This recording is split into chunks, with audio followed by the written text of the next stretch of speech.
الحمد لله وكفى وسلام على عباده الذين اصطفى أما بعد فأعوذ بالله من الشيطان الرجيم بسم الله الرحمن الرحيم كنتم خير أمة أخرجت للناس تأمرون بالمعروف وتنهون عن المنكر وتؤمنون بالله سبحان ربك رب العزة عما يصفون وسلام على المرسلين والحمد لله رب العالمين اللهم صل على سيدنا محمد وعلى آل سيدنا محمد وبارك وسلم اللهم صل على سيدنا محمد وعلى آل سيدنا محمد وبارك وسلم اللهم صل على سيدنا محمد وعلى آل سيدنا محمد وبارك وسلم.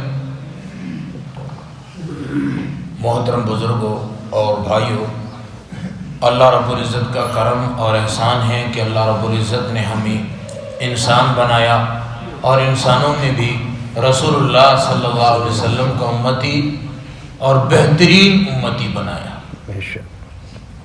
کنتم خیر امت اخرجت للناس، تم بہترین امت ہو. اخرجت للناس، تمہیں لوگوں میں سے نکالا گیا ہے، چھانٹا گیا ہے. اللہ رب العزت نے انسانیت میں انبیاء علیہ السلام کو چھانٹا. انبیاء علیہ السلام میں رسول اللہ صلی اللہ علیہ وسلم کو چھانٹا. پھر میں سے رسول اللہ صلی اللہ علیہ وسلم کی امت کو اللہ رب العزت نے چھانٹا. رسول اللہ صلی اللہ علیہ وسلم کے صحابہ کو چھانٹا. صحابہ میں سیدنا صدیق اکبر رضی اللہ تعالیٰ عنہ کو چھانٹا. تو اللہ رب العزت نے ہمیں بھی چھانٹ کر رسول اللہ صلی اللہ علیہ وسلم کا امتی بنایا. وہ نبی جس کے امتی ہونے کے لیے، امتی بننے کے لیے انبیاء کرام علیہ السلام بھی دعا کرتے ہیں. امتم اخرجت للناس، لوگوں میں سے تم کو چھانٹا گیا ہے، نکالا گیا ہے. وجہ اس کی کیا ہے؟ تأمرون بالمعروف وتنہون عن المنکر، تم نیکی کا حکم کرتے ہو، برائی سے منع کرتے ہو. اس وجہ سے تم بہترین امت ہو. اور قرآن مقدس نے ایک مقام پر ارشاد فرمایا کہ وَلْتَكُمْ مِنْكُمْ أُمَّةٌ يَدْعُونَ إِلَى الْخَيْرِ وَيَأْمُرُونَ بِالْمَعْرُوفِ وَيَنْهَوْنَ عَنِ الْمُنْكَرِ، امت میں سے، تم میں سے بہترین جماعت ہوگی جو لوگوں کو خیر کی طرف بلائے گی. بہترین جماعت جو ہوگی، خیر جماعت ہوگی، نیکیوں کی طرف بلائے گی. تأمرون بالمعروف، نیکیوں کا حکم کرے گی. وتنہون عن المنکر، اور منکرات سے روکے گی. اور قرآن مقدس نے ایک اور مقام پر ادعو الی سبیل ربک بالحکمہ والموعظۃ الحسنہ وجادلہم باللتی ہی احسن، یہاں پہ دو چیزوں کو بیان کیا، ایک دعوت کو اور ایک دعوت بالدلائل یعنی مناظرے کو بیان کیا. تو پہلے ادعو الی سبیل ربک بالحکمۃ والموعظۃ الحسنہ، دعوت کے لیے موعظہ حسنہ یعنی بہترین الفاظ ہو، جس کو دعوت دی جائے اچھے الفاظ سے دعوت دی جائے. اس سے پہلے حکمت کا لفظ استعمال کیا کہ داعی کے اندر دو صفات ہونی چاہیے. ایک یہ کہ یہ بہترین بات کرتا ہو، گفتگو اچھی کرتا ہو، اور اس طرح وہ گفتگو کرتا ہو کہ سامنے والوں کے دلوں کو اپنی طرف مائل کر دیتا ہو، اور حکمت کے ساتھ ہو. والحکمہ، حکمت کے ساتھ. تو دعوت کا کام موعظہ حسنہ کے ساتھ یعنی اچھی گفتگو کے ساتھ اور حکمت کے ساتھ ہوتا ہے. اور مناظرہ وجادلہم باللتی ہی احسن، ہاں احسن انداز، بولنے کا انداز جو ہے وہ تو اچھا ہوگا، لیکن دلائل دیے جائیں گے. پھر دلائل کسی کو کڑوے لگتے ہیں تو لگیں بھائی، دلائل کی جب بات آتی ہے تو دلائل کڑوے لگ جاتے ہیں. تو دلائل مناظرے کے اندر پھر حکمت نہیں چلے گی کہ اگر حکمت کے چکر میں رہ جائے گا تو مناظر اپنا مناظرہ ہار جائے گا. ہاں دعوت کے اصولوں میں حکمت بھی چلے گی کہ نبی پاک صلی اللہ علیہ وسلم نے شراب کے متعلق قرآن مقدس نے جو پیغام دیا اس میں بھی حکمت. اور یہ جتنے بھی داعیانہ اسلوب ہے، داعیانہ اصول ہے، ان کے اندر سب کے اندر حکمت ہے۔ سیدنا ابراہیم علیہ السلام نمرود بادشاہ کے پاس کھڑے ہیں اور مناظر کی حیثیت سے مناظرانہ گفتگو کر رہے ہیں، تو اس نے کہا کہ میں وہ ہوں جو ابراہیم علیہ السلام نے کہا میرا رب وہ ہے جو مردے کو زندہ کر دیتا ہے۔ اس نے کہا ایسا میں بھی کر سکتا ہوں۔ ایک جس پر موت کا حکم تھا، پھانسی کا، کہا کہ اس کو آزاد کر دیا، اور جو آزاد تھا اس کو مار دیا۔ حضرت ابراہیم سمجھ گئے کہ اس کی کھوپڑی الٹی ہو چکی ہے، کہا میرا رب وہ ہے جو مشرق سے سورج کو نکالتا ہے اور مغرب میں ڈبوتا ہے، تو بھی ایسا کر سکتا ہے؟ فَبُهِتَ الَّذِي كَفَرَ کہ کافر چپ ہو گیا اور اس کی بولتی اور منہ بند ہو گیا۔ تو ادعو الی سبیل ربک بالحکمت والموعظۃ الحسنہ کہ لوگوں کو دعوت دو حکمت کے ساتھ، اچھی گفتگو کے ساتھ اللہ کے راستے کی طرف۔ تو میں نے شروع میں عرض کیا کہ اللہ رب العزت نے ہمیں بہترین امت بنایا، کس وجہ سے؟ کہ یہ امت دوسروں کو دعوت دیتی ہے، دوسروں کو نیکیوں کا حکم کرتی ہے۔ تو اللہ رب العزت نے تمام انبیاء علیہ السلام کو اسی مقصد کے لیے بھیجا کہ لوگ ہدایت کے راستے پہ آ جائیں، گمراہی سے بچ جائیں، جہنم والے راستے سے بچ کر جنت والے راستے کی طرف آ جائیں۔ آخر میں خاتم النبیین، خاتم المرسلین جناب محمد رسول اللہ صلی اللہ علیہ وسلم تشریف لائے، اور آپ کی ختم نبوت کے صدقے میں اللہ رب العزت نے یہ کام جو انبیاء علیہ السلام کرتے تھے اس امت کے ذمہ لگا دیا کہ خود بھی کرنا ہے، دوسروں کو دعوت بھی دینی ہے۔ ہم خود اپنا کر لیں یہ کافی نہیں ہے، بلکہ ہم اپنے گھر والوں کو، اہل و عیال کو، ہم چونکہ عالمی نبی کی امتی ہیں تو پورے عالم کی فکر بھی، پورے عالم میں دینداری، دین آ جائے یہ ہمیں لینی ہے۔ قرآن نے کہا یا ایھا الذین آمنوا قوا انفسکم واہلیکم نارا، ایمان والو اپنے آپ کو اور اپنے اہل و عیال کو جہنم کی آگ سے بچاؤ۔ صحابہ رضوان اللہ علیہم اجمعین نے نبی پاک صلی اللہ علیہ وسلم سے دین لیا، اور دین لے کر صحابہ کرام رضوان اللہ علیہم اجمعین پوری دنیا میں پھیلے، رسول اللہ صلی اللہ علیہ وسلم کے پیغام کو پوری دنیا میں پہنچایا۔ قرآن نے کہا نا صحابہ کے بارے میں وَلَيُمَكِّنَنَّ لَكُمْ دِينَكُمُ الَّذِي ارْتَضَىٰ لَكُمْ کہ انہوں نے دین کی تمکین کی ہے، پورے عالم میں انہوں نے دین کو پہنچایا ہے۔ یہ صحابہ رضوان اللہ علیہم اجمعین کی ذات ہے جنہوں نے نبی پاک صلی اللہ علیہ وسلم سے دین کو لیا اور پورے عالم میں پہنچایا۔ دین کے ہر تقاضے پر صحابہ رضوان اللہ علیہم اجمعین لبیک کہا کرتے تھے۔ تبوک کا موقع دیکھیں، غزوہ بدر دیکھیں، غزوہ بدر میں صحابہ کی تعداد 313 ہے، لیکن جانتے تھے کہ سامنے 1000 کی تعداد میں ہیں، لیکن پھر بھی صحابہ رضوان اللہ علیہم اجمعین دین کی بلندی کے لیے، اعلاء کلمت اللہ کے لیے میدان میں گئے ہیں۔ غزوہ تبوک کے موقع پر کھجوریں پکی ہوئی ہے، اور سال میں ایک بار فصل ہوتی ہے۔ ذہن اور عقل یہ کہتی ہے کہ بھائی سال میں ایک بار ہوتی ہے اور پورے سال کے لیے یہ کافی ہوتی ہے، رک جانا چاہیے، لیکن صحابہ رضوان اللہ علیہم اجمعین کو غیب کی باتوں پر یقین تھا، وہ نکلے، اور اللہ رب العزت نے ان کھجوروں میں وہ برکت دی کہ 1400 سال ہو گئے ہیں لوگ کھجوریں مدینے سے لا رہے ہیں اور کھا رہے ہیں، اور انشاءاللہ قیامت تک لوگ کھاتے رہیں گے۔ اللہ نے برکتیں دی۔ تو اللہ دین کے لیے قربانی مانگتا ہے، لیتا نہیں ہے۔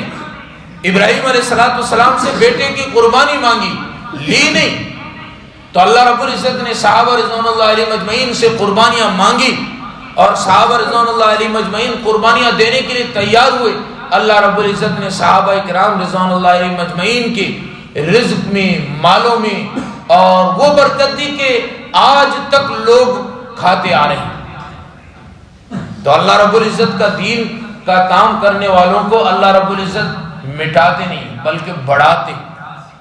جو دین کے لیے ہو جاتا ہے، جو اللہ کا ہو جاتا ہے، اللہ اس کے ہو جاتی ہے۔ اس لیے ہم اپنی اصلاح کے لیے، اپنے نفس کو بنانے کے لیے بار بار جو اجتماعات ہوتے ہیں، یہ جو محنتیں ہو رہی ہے کہ پہلی فرصت میں 4 مہینے میں نکالو، یہ کس لیے ہے کہ ہمارا نفس، ہمارا دل یہ صحیح ہو جائے۔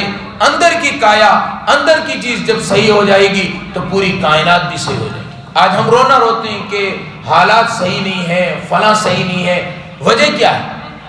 اندر کے حالات درست نہیں ہے۔ نبی پاک صلی اللہ علیہ وسلم نے ارشاد فرمایا، انسان کے جسم کے اندر ایک گوشت کا لوتھڑا ہے، وہ اگر بگڑ جائے تو پوری باڈی بگڑ جاتی ہے، وہ سنور جائے تو پوری باڈی سنور جاتی ہے۔ وہی القلب، جان لو کہ وہ دل ہے انسان۔ تو اس دل کو بنانے کے لیے گھر سے دور کیا جاتا ہے، اللہ کے راستے میں نکالا جاتا ہے تاکہ ہماری اصلاح ہو جائے، نماز کی پابندی والے ہم بن جائیں۔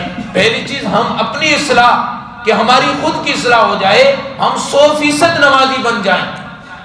اللہ کے راستے میں لوگ نکلتے ہیں وہ جن کو نماز کا پتہ ہی نہیں تھا، لیکن اللہ رب العزت اپنے راستے کی برکت سے ان کو تہجد گزار بنا دیتے ہیں۔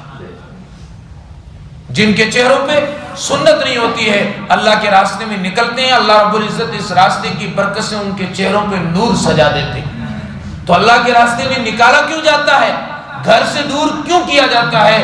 اس کی وجہ یہ ہے کہ ہماری اصلاح ہو جائے، ہمارے دل بن جائیں، ہم 100% نمازی بن جائیں اور پوری امت 100% نمازی بن جائے۔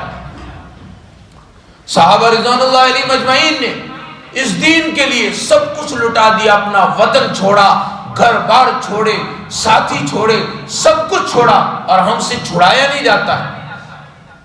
ہم سے 4 مہینے کا وقت مانگا جاتا ہے کہ 4 مہینے اللہ کے راستے میں نکلیں گے، 4 مہینے کے بعد اپنی اصلاح کر کے، اپنے نفوس کو مار کے، اپنی 100% نماز والی زندگی بنا کے، ایمان والی زندگی بنا کے واپس آنا اپنے کاروبار میں۔ صحابہ رضوان اللہ علیہ مجمعین جب تشکیل ہوتی تھی جہاد کے لیے، جب تشکیل ہوتی اللہ کے راستے کے لیے، برسہ برس گزر جاتے تھے اور شہادت ہو جاتی تھی۔ یعنی وہ جب نکلتے تھے اللہ کے راستے میں تو واپس آنے کی کوئی امید نہیں تھی کہ ہو سکتا آئیں یا نہیں، اور ہم جب جاتے ہیں واپس آنے کی قوی امید ہوتی ہے کہ بھائی 4 مہینے لگا کے ابھی آنا ہے۔ ہاں، وہ کسی نے کہا نا پنجابی نے کہ وہ دیوانے محمد دے میں دیوانہ صحابہ دا، وہ پروانے محمد دے میں پروانہ صحابہ دا، سبھی سانگا تے سنگ توڑے، پکی فصلاں چمن چھوڑے، اجاڑے گھر کٹائے سر سجل چھوڑے، وہ پیغامی محمد دے نہ وسط کوئی سفر چھوڑا، نہ خطہ مشرق دا نہ مغرب دا سفر چھوڑا، اٹھا کر دین جا جھنڈا نہ کوئی بحر بر چھوڑا، نہ خطہ مشرق دا نہ مغرب دا سفر چھوڑا۔ صحابہ وہ ہیں جنہوں نے دین کے لیے اپنی پوری زندگیاں لگا دی، اور ہم سے تھوڑا وقت مانگا جاتا ہے۔ اس لیے اجتماع جو ہوتے ہیں ان کو غنیمت سمجھنا چاہیے اور یہ طے کرنا چاہیے ہر گھر سے ایک فرد اللہ کے راستے میں نکلے۔ اجتماع ہو گیا، ہم شرکت کر لی، ہاں یہ نہیں، اصل یہ ہے کہ ہمارے گھر میں سے، ہر گھر میں سے ایک فرد اللہ کے راستے کے لیے جائے۔ ایسے ہمارے بزرگوں نے جو ترتیب بنائی ہے کہ پہلی فرصت میں 4 مہینے اور پھر سال کا چلہ، حکمت ہے اس میں۔ کیا حکمت ہے؟ بچہ جب ماں کے پیٹ میں تیار ہوتا ہے، اس میں سانس ڈلتی ہے، 4 مہینے لگتے ہیں۔ تو انسان بننے کے لیے ماں کے پیٹ میں اسے 4 مہینے لگے، اب یہ دنیا میں آ گیا ہے انسان کامل بننے کے لیے، اس کو اللہ کے راستے میں 4 مہینے بھیج دو۔ اچھا، اس کے بعد سال کا چلہ اور مہینے کے 3 دن اور روزانے کے 2.5 گھنٹے۔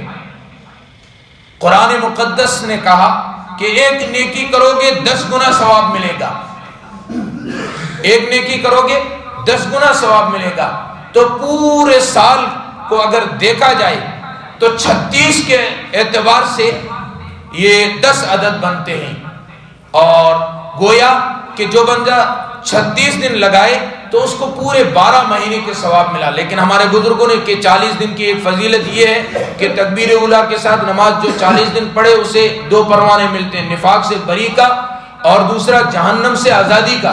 تو 40 دن سال کے لگائے، گویا کہ اس نے 2 پروانے بھی لیے اور گویا کہ اس نے پورے 12 مہینے اللہ کے راستے میں لگائے۔ مہینے کے 3 دن اللہ کے راستے میں لگانا، 27 دن کام کرو، 3 دن لگائے اور ہر دن پر 10 دن کا ثواب ملا، گویا کہ اس نے 30 دن پورے کے پورے اللہ کے راستے میں لگائے، اتنا ثواب مل گیا۔ اور روزانہ کے 2.5 گھنٹے لگائے، اس کے 10 گنا کر کے تو یہ 24 گھنٹے پورے ہو جاتے ہیں۔ تو گویا کہ اس نے 2.5 گھنٹے جو اللہ کے دین کے لیے دیے ہیں، مسجد کی آبادی کے لیے دیے ہیں، گویا کہ اس نے 24 گھنٹے اللہ کے دین کے لیے لگائیں۔ اللہ رب العزت نے دنیا میں بھیجا اس لیے اپنی عبادت کے لیے۔ تو یہ جو ہمارے بزرگوں کی ترتیب ہے، اس ترتیب پر ہم چلیں تو گویا کہ ہماری پوری زندگی اللہ کے دین کے لیے بھی لگ گئی اور ہمارا کاروبار، ہمارا کام سب بھی چل گیا۔ اس لیے بزرگوں کی یہ جو ترتیب ہے، اس ترتیب پہ چلنے کے لیے، اس ترتیب کو اپنی زندگی میں لانے کے لیے بار بار اجتماعات ہوتے ہیں۔ سالانہ جو اجتماع ہوتا ہے، اس کی وجہ کیا ہے؟ اس کی وجہ یہ نہیں ہے کہ جیسے لوگوں نے جو میلے لگائے ہوتے ہیں اسے میلہ لگ جائے، لوگ گھوم کے آ جائیں، نہیں، بلکہ اس کی جو 12 مہینے ہمارے بزرگ جو روتے ہیں، اس کے لیے جو محنت کرتے ہیں، اس کی وجوہات یہ ہے کہ جس علاقے میں اور جس بستی میں اور جس ضلع میں ہو رہا ہے، اس ضلع کے سارے لوگ 100% نمازی بن جائیں، 100% دین کا کام کرنے والے بن جائیں۔ یہ اجتماعات اس لیے ہوتے ہیں۔ تو ہم بھی خود وقت لگائیں، تو وہ کہتے ہیں سخی کی 3 نشانیاں، دے دے، دلا دے یا دینے والے کا پتہ بتا دے۔ دے دے، دلا دے یا دینے والے کا، خود جائیں، دوسرے